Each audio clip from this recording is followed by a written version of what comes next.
Pues, corte de cabello. Estaba viendo Jaime Altozano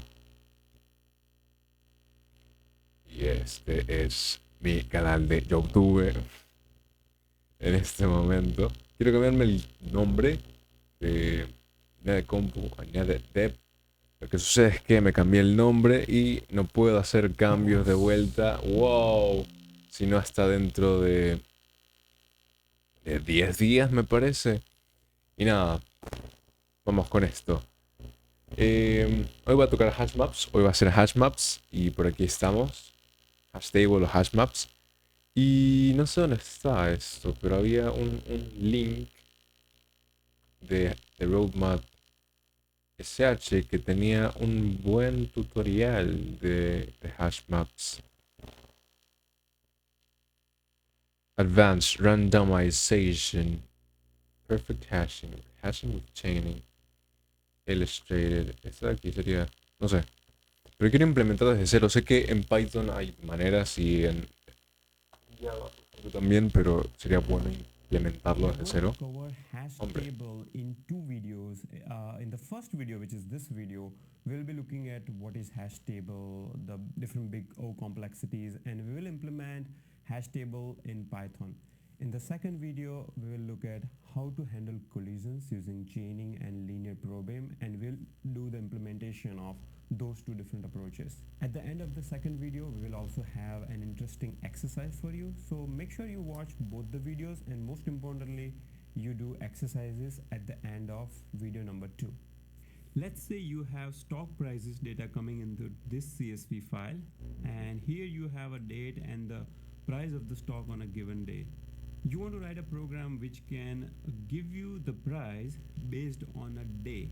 Now, one way you can implement this is by writing this program. I have launched my Jupyter notebook, and here I am reading the file.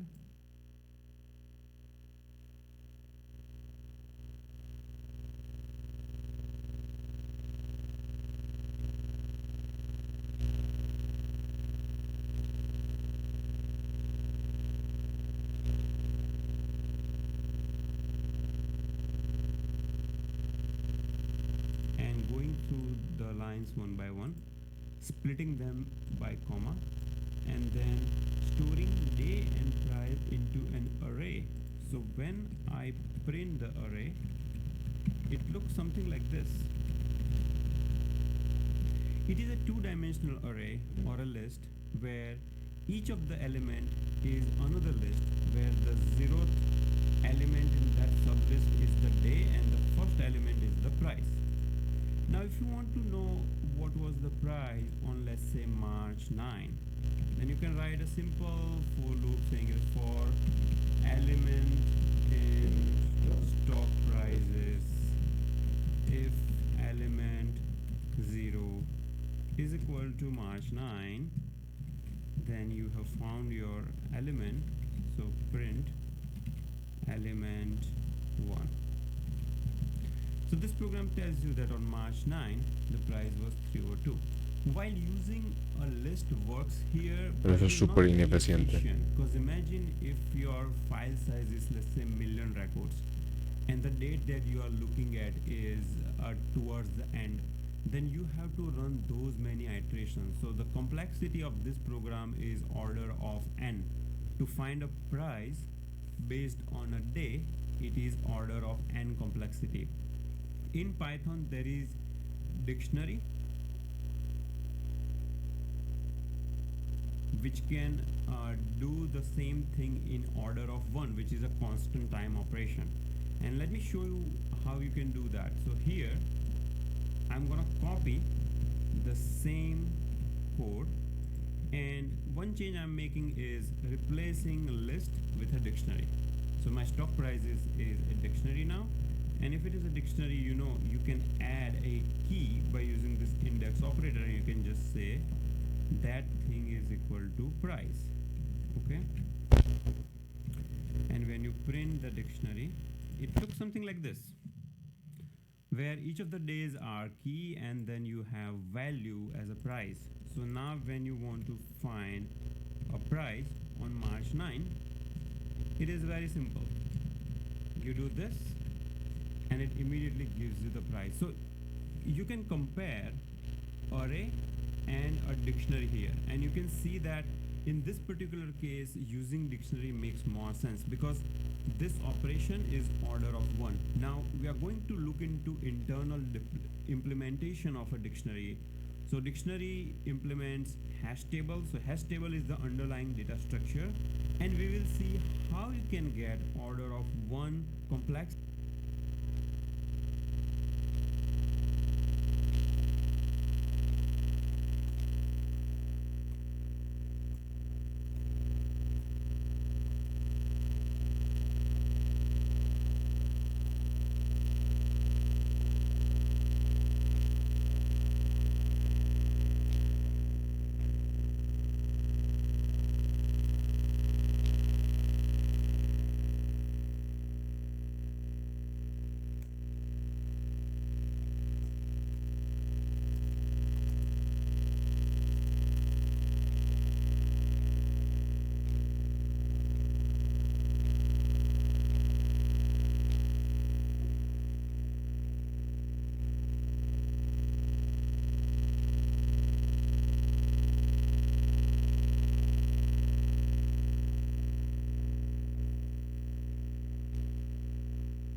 For this search operation. When you store your data as two-dimensional list in the memory, it will store something like this, where the first element is your day, then the second element is your price, and so on. Okay, so these are like contiguous memory locations on your RAM. When you use dictionary, on the other hand, the way it will store this thing in RAM is first, let's say it will allocate a list of some size, let's say a size of 10, and then it takes March 6 first. Somehow it will map March 6 to a specific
contiguous memory locations on your RAM.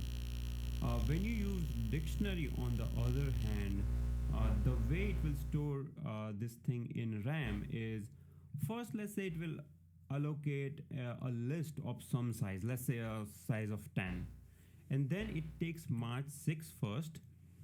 Somehow it will map March 6 to a specific element in the list, a size of 10. Say it will allocate this thing dictionary. On the other hand, the way it will store this thing in RAM is, first, let's say it will allocate a list of some size, let's say a size of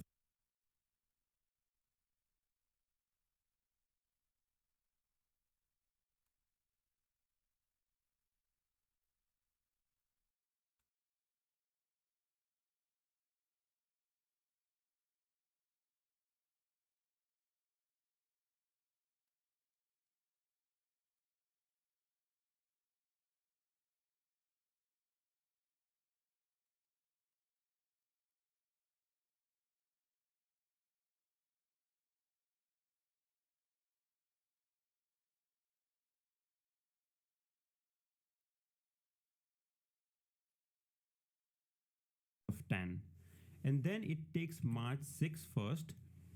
Somehow it will map March 6 to a specific element in the list.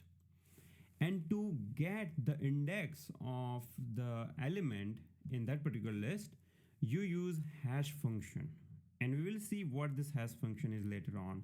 But all the hash function is doing is converting your string key into an index into an array. Similarly, you can apply hash function for all other keys, find out an index into an array, and store those elements at that index. So it is that simple. Okay, so if you think about it, if you have an array, usually you use integer index, correct? So let's say this is my array, my integer index is 0, 2, and so on.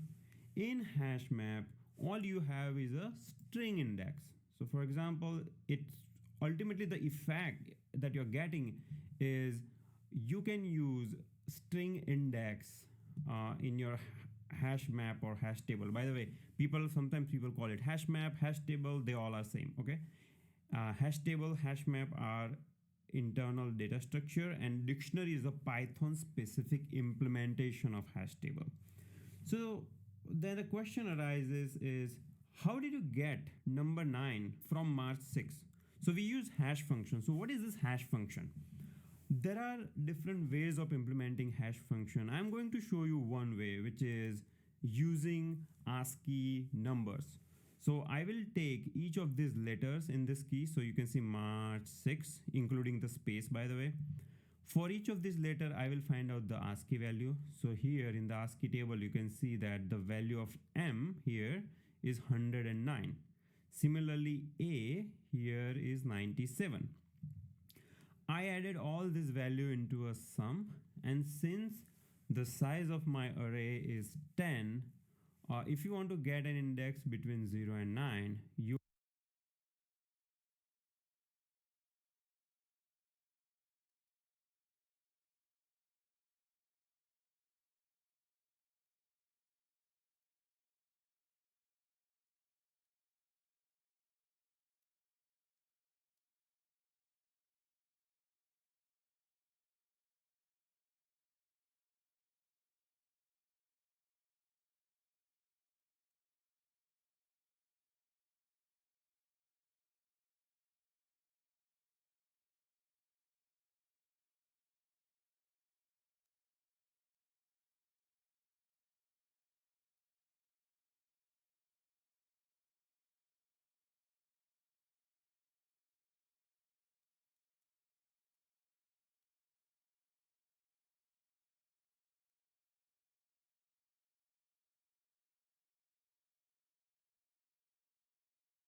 you all know from the mathematics that you can do mode operation. Mode operation is nothing but you are dividing 609 with 10, and the remainder that you get, which is 9, is your mode.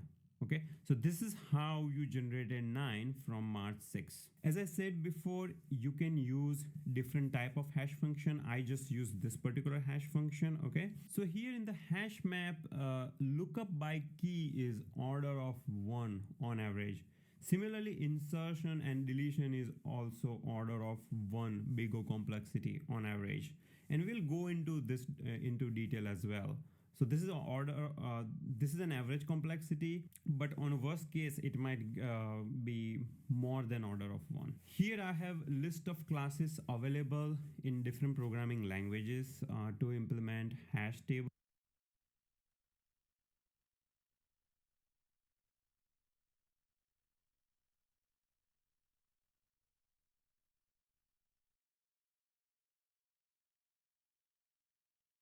Wow.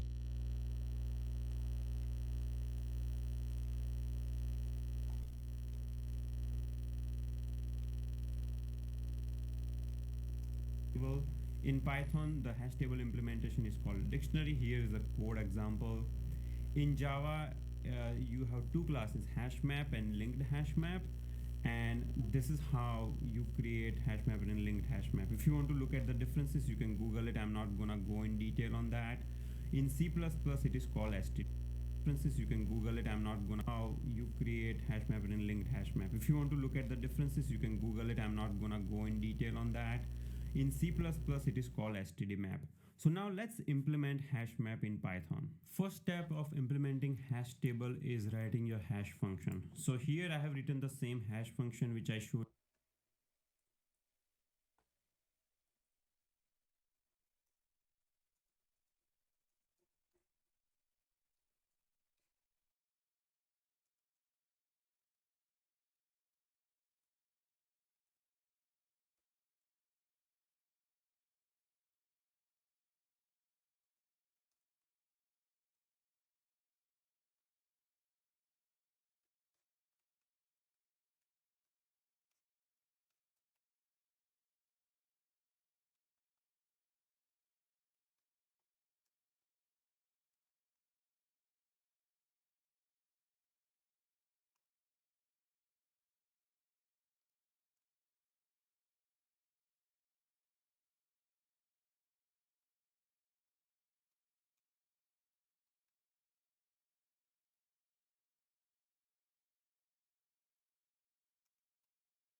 You in a presentation which will take a key which is a string and it goes through each of the characters, and this OR function will just find an ASCII value for that character. For example, we saw that M was 109, so if you do OR of M, you get 109, right?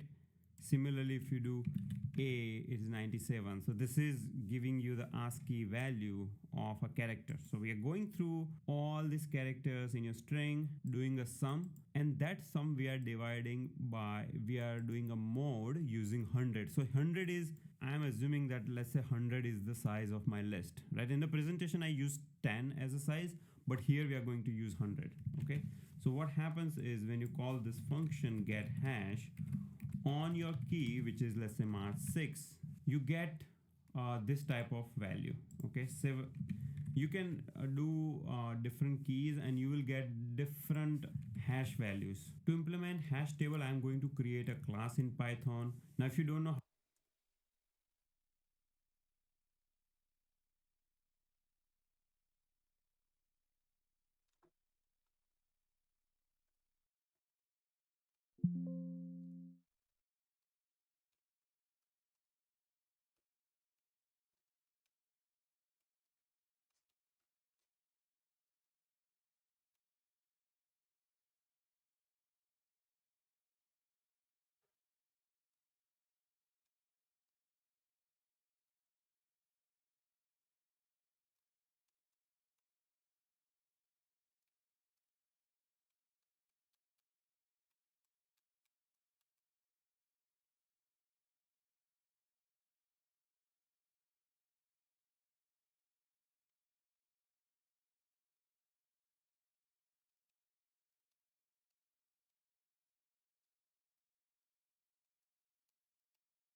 how to create class in Python, then you can watch my Python tutorials. I have tutorials on classes, list, dictionary, and so on. So I'm assuming you have those concepts.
concepts clear. Okay, I created a hash table class where I have this array whose size is 100, and I'm initializing 100 elements in this array using list comprehension here.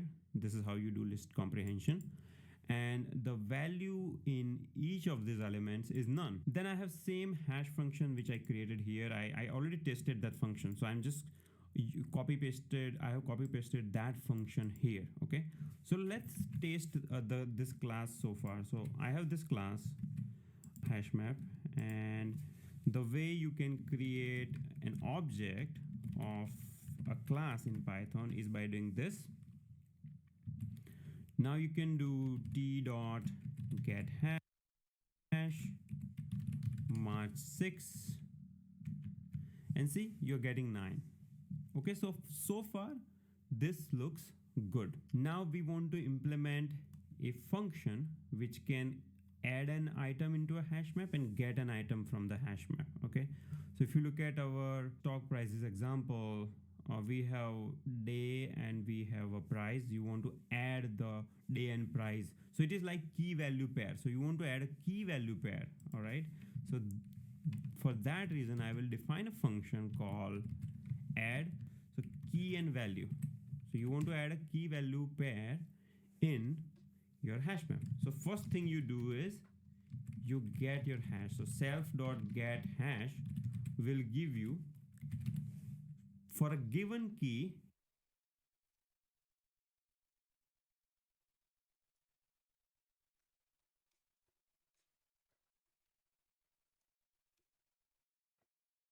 it will give you that hash. So the way I intend to use this is I want to say add march 6 some value, and then later on I want to say t dot get march 6, and it should retrieve me the same value, which will be 130. So that's what I'm trying to do here. So I want to write add and get function. So in add, first I retrieved hash. So you know for march 6 the hash will be 9. So I get this 9 index into my array, and then all I do is self dot array h is equal to value. Okay, so let's run this by, you can do control enter to run this particular thing, and let's execute this.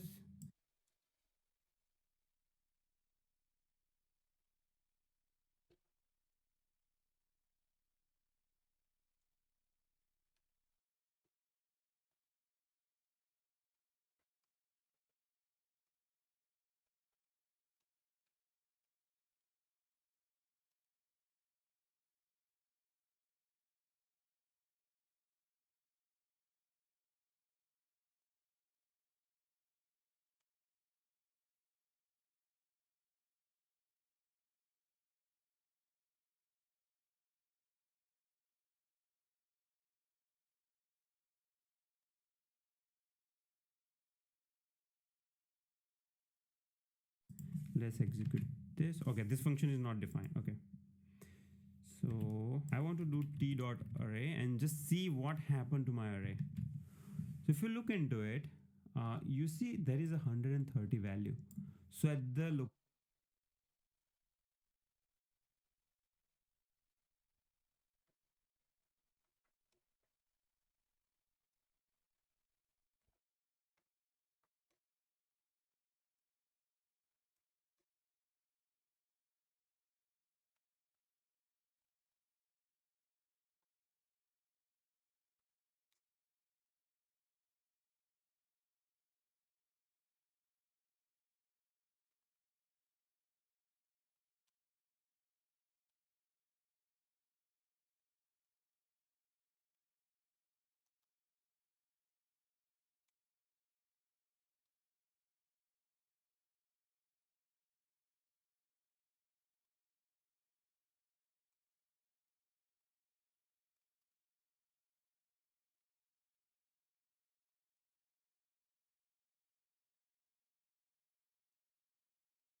location number 9. So if you count this, this is ninth location. It inserted value 130. When you now call get function, all you are doing is, okay, so get function self and key. Because for get, all you are doing is you are calling it by key and you want to get 130 value.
So as usual, the first step is to get the hash for that key, which is marked 6.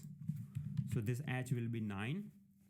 And then you can just return that particular element. So return self dot control enter. This will execute this code. Again, you have to do control enter here and then control enter here. And now you got your value 130. So you see, this is now.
Now working. Now here you are using add and get function.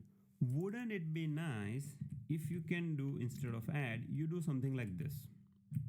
You know how we did that with dictionary? If I have a way of doing something like this, which is something you do usually with your dictionary, that will be a little more convenient than calling add and get function. So luckily Python supports this. So these are index operators or like item operators, which you can override. Here I have Python documentation where it shows all the standard operators. And here, if you look at get item, so this particular function underscore underscore get item will give you this thing, and underscore underscore set item. So there is a set item also. This one will give you this functionality. Okay, set item. And similarly, underscore underscore get item get, and now enter. So it worked, and control enter. So see, now this is pretty good. So now let me add a bunch of values. So March 7th, so March 1st is, let's say, whatever. Okay, I'm just adding bunch of values here. Let's say December 17 and so on. And once I do that, I want to look at the status of my array. So t dot array is this. So see, March 6 got stored at this location. Let me just store something else. 27. So 20, which was March 1, got stored here. See, so hash function gives you these indexes, and remaining values are none, but they got stored at different locations here. And when you call any of these values,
Mi gente, Perdón si el día de hoy no he hablado muchísimo.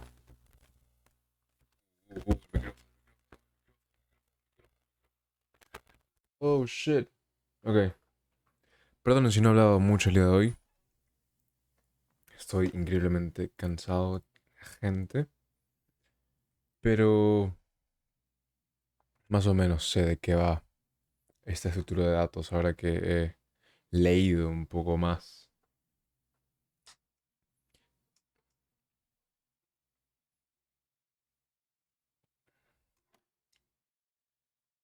Un poquito más, nada más.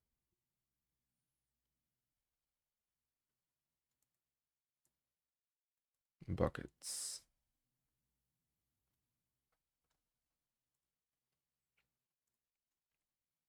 Bueno, un array, un hash map es una estructura de datos que asigna un valor a una llave. Valor llave, valor llave, valor llave. Key value, key value, key value, key value.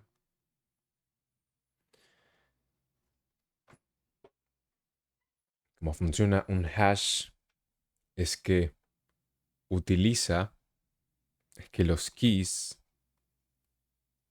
utilizan una hash function para almacenar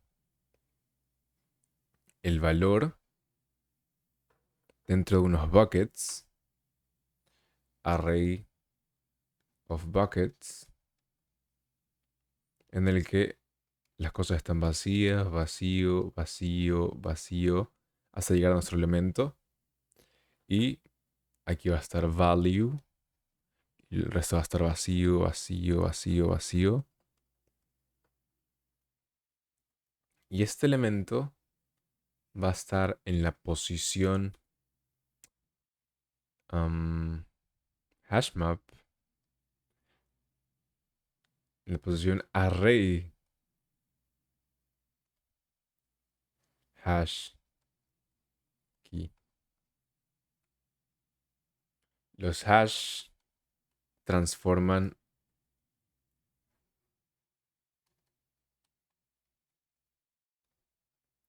transforman un valor,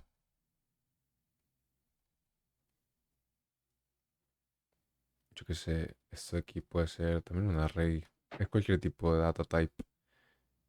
Y yo que sé, un char y transforman a un número. Yo qué sé, 2 3 5 7.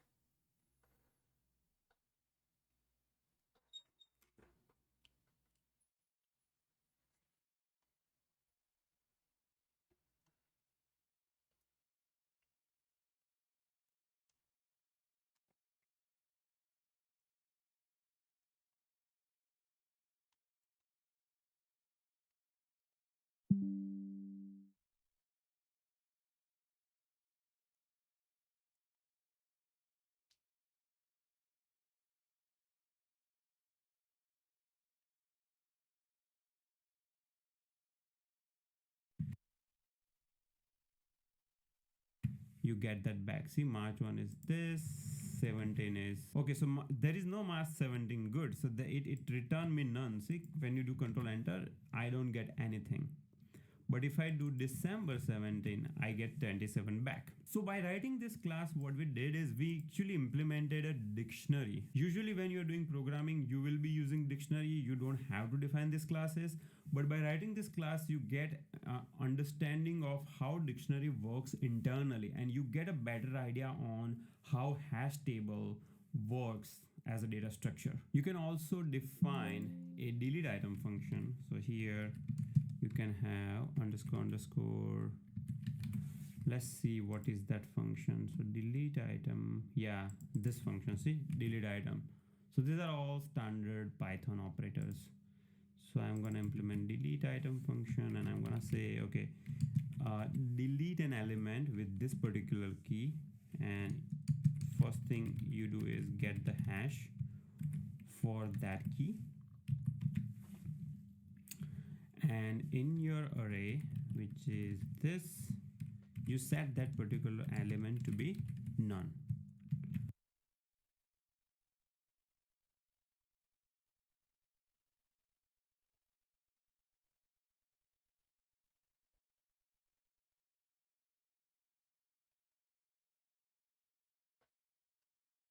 So control enter, so that will execute this. Control enter again. So I set all these values here, t dot array. So I see all these values are set. See, location number 9 is 130. Now let me delete that. So I can say delete t March 6. So what this should do is 130 value, which is stored at location number 9, it should delete, means it should replace that with none. Okay, so let's see if it is doing that. So control enter and then control enter again. So you see that value is gone. Now it's none. Okay, great. So we just implemented hash table using Python. Now this is not handling collisions. Collisions is a very important concept that you need to know when you are working with hash table, and that is something we are going to cover in the next video. So make sure you watch part 2 of this video. If you like this, give it a thumbs up. But yeah, this class is not handling collisions. Collisions we are going to handle in the next video, and in the next video at the end we will have a lot of interesting exercises for you as well. Thank you.